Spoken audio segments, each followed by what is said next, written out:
Hey, bro, this your little old Rob, man. You know what I'm saying? Nah, I'm just fucking with you. But shout out to Plies though. Ran up on the blood twice. You know what I'm saying? That's the most ignorant shit I ever heard, but it's catchy. You feel me? Like real talk. But anyway, I had a show on February 26th, and that shit was hot. It was the ish, real talk. And I just want to thank everybody that came out, you know, and thank everybody that didn't come out. You know what I'm saying? Real talk. That just makes me go harder in your absence. Real talk. And that ain't to those people who had work to do, who had jobs in order for them to not be there. I'm talking about other motherfuckers who are music artists who I invited and didn't come out, and they ain't doing shit. Sitting around, or they ain't responding. You know what I'm saying? Or they just, feel me, making up excuses of why they can't come. But I'm steady seeing you posting shit on Facebook talking about some turn up and I'm ready to go buy a bag or pop a bottle or some shit. It's cool though, you know what I'm saying? That just makes it more easier for me to acknowledge who's really with this shit and who really ain't with this shit, you know? And that's just my whole outlook on music associates as well as friendship, you know? Because I don't know who's exactly down with me, but I know who ain't with me. You feel me? So it's kind of getting narrowed down these days. You feel me? Like over the last few 4 or 5 years, you know, I've been up and down with this YBMGM shit as far as who's the official members, but best believe that it's YBMGM and Prince Robbo, no doubt. You feel me? Like at the end of the day, if it ain't brothers, if it ain't young brothers making great moves, it'll be just a young brother making great moves. Okay? So that ain't nothing that I just came up with either. Like it's been that way. It was that way from 2014. You know what I'm saying? When I was doing all them songs, you know, Cakewalk and all that shit. I was doing that shit on my own. You know, like once I started seeing niggas around and then they wasn't around, I felt like, you know, like damn, okay. At first I was dependent upon these motherfuckers. This nigga was shooting videos, this nigga was editing videos, and this nigga was, you know what I'm saying, we was using this nigga to help us, feel me, engineer the music and all type of shit. But nowadays, shit, you gotta learn how to do the shit on your own. You know what I'm saying? I picked up the skills, you know what I'm saying? I peep game. Because if you around the shit and the motherfuckers is doing the shit for you, you should be able to have at least a little bit of knowledge about how to do this shit by now. So that's what I did, you know. My first video I ever directed and edited. Well, let me make this clear. I've always been directing Sheik Ron's videos. I just wasn't editing them. But the first video that I directed and edited was, I would say, that had to be my, a joint off the Young Royalty project called Feds Watching.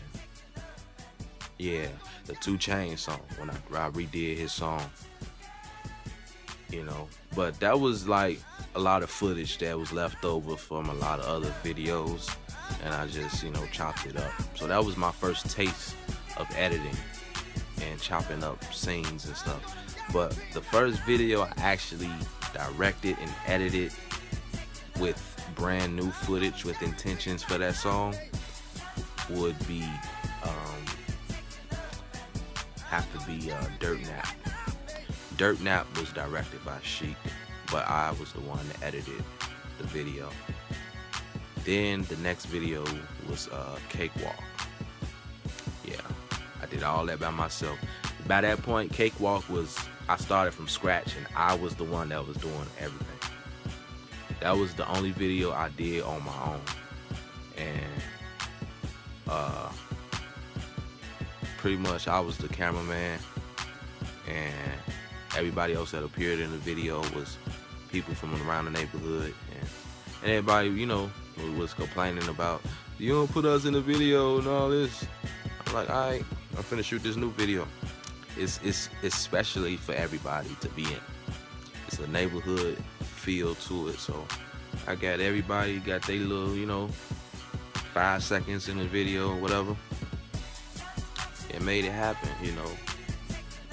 So I went on from there to do my thing. Did, and I ain't trying to stop no time soon.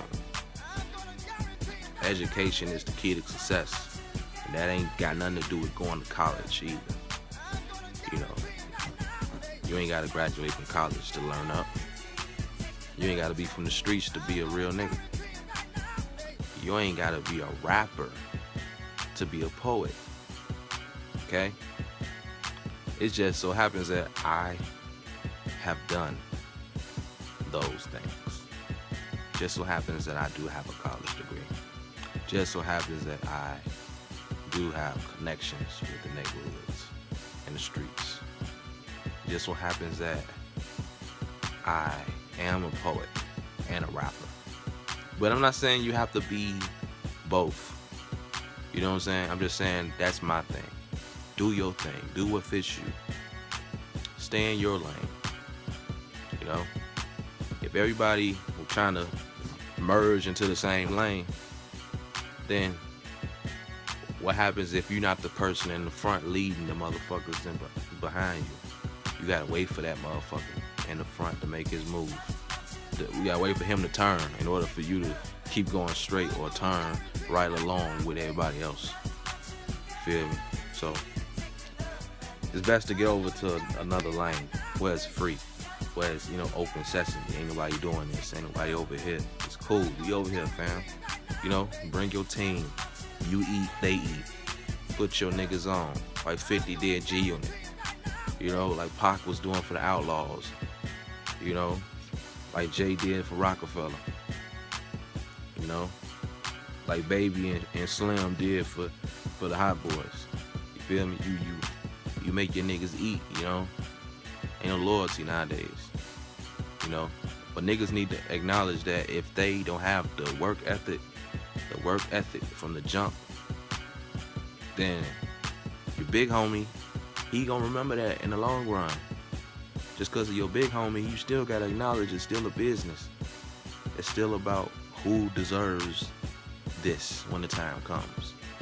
So if you ain't putting in the work up until that point, then you may be the homie, but shit, nigga, he gonna get first dibs cause he been working harder.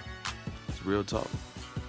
All y'all niggas had 9-to-5 jobs. Some of y'all niggas work at McDonald's. Y'all know the deal. Y'all know about the whole employee of the month shit. It's the same thing with this rap shit, man. Motherfuckers who work harder get, you know, they get rewarded. You dig? And that's how I treat niggas around me. Feel me? Not because I made it that way. It's because they put themselves in positions to be told what to do. You know? Boss player. Preach. It's a long ass video too. Damn, in 10 minutes going. But I ain't talk shit like this in a while. Dig. Especially since I chopped it off. You feel me? I'm making a lot of compliments too. Motherfuckers say, you look young. Boy, yeah. You had the dreads, you look older. I'm like, word. You know what I'm saying? So hey, I'm sticking with it. And I'm sticking to it. And I'm sticking to it. YBMGM, you know how we do it. Bleed that. Yeah. YBMGM, I bleed that. Preach. Church.